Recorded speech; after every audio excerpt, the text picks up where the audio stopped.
Joshua 6, Jericho. Jericho was shut up tight as a drum because of the people of Israel, no one going in and no one going out. God spoke to Joshua, "Look sharp now. I have already given Jericho to you, along with its king and its crack troops. Here's what you are to do. March around the city, all of your soldiers. Circle the city once. Repeat this for 6 days.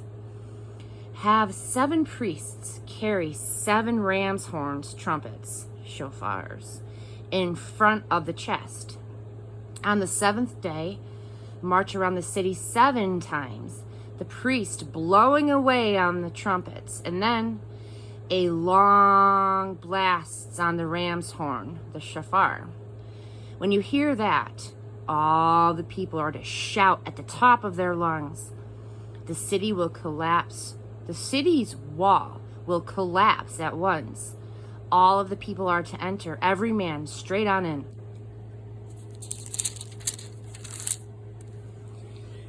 So Joshua, son of Nun, called the priests and told them, "Take up the chest of the covenant. 7 priests are to carry 7 ram's horns, trumpets, leading God's chest." Then he told the people, "Set out, march around the city. Have the armed guard march before the chest of God." And it happened. Joshua spoke, and the people moved. 7 priests with their 7 ram's horns, trumpets, set up before God. They blew the trumpets, leading God's chest of the covenant. The armed guard marched ahead of the trumpet-blowing priests. The rear guard was marching after the chest, marching and blowing their trumpets.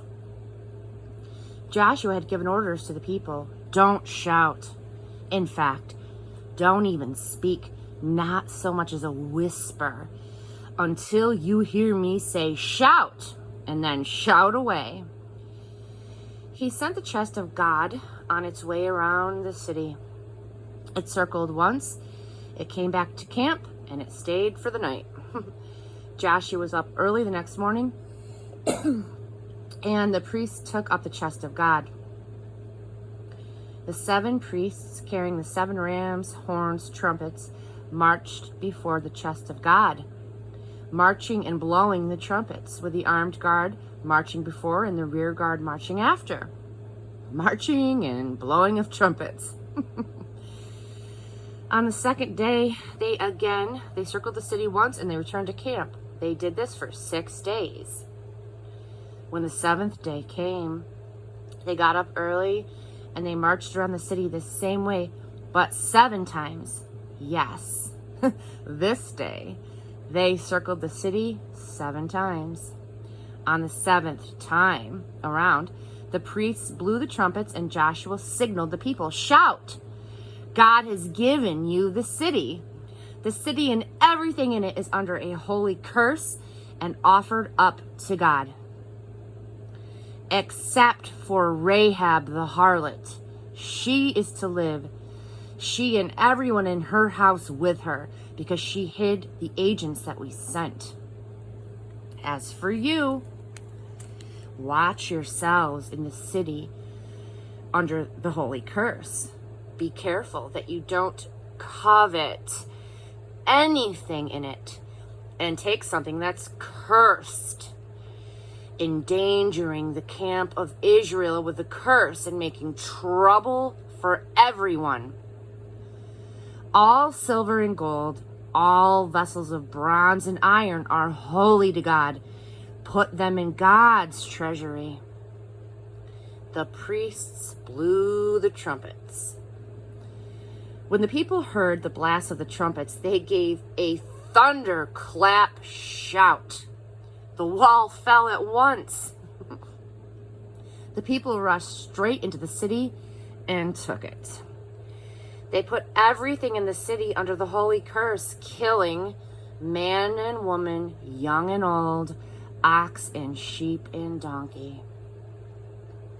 Joshua ordered the 2 men who had spied out the land, enter the house of the harlot and rescue the woman and everyone connected with her, just as you promised her.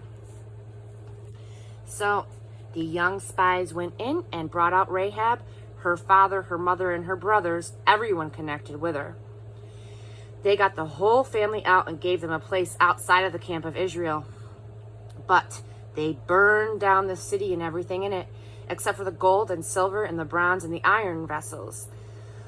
All that they put in the treasury of God's house. But Joshua let Rahab the harlot live. Rahab and her father's household and everyone connected to her. She's still alive and well in Israel because she hid the agents whom Joshua sent to spy out Jericho. Joshua swore a solemn oath at that time. Cursed before God is the man who sets out to rebuild this city, Jericho. He'll pay for the foundation with his firstborn son. He'll pay for the gates with his youngest son. God was with Joshua. He became famous all over the land.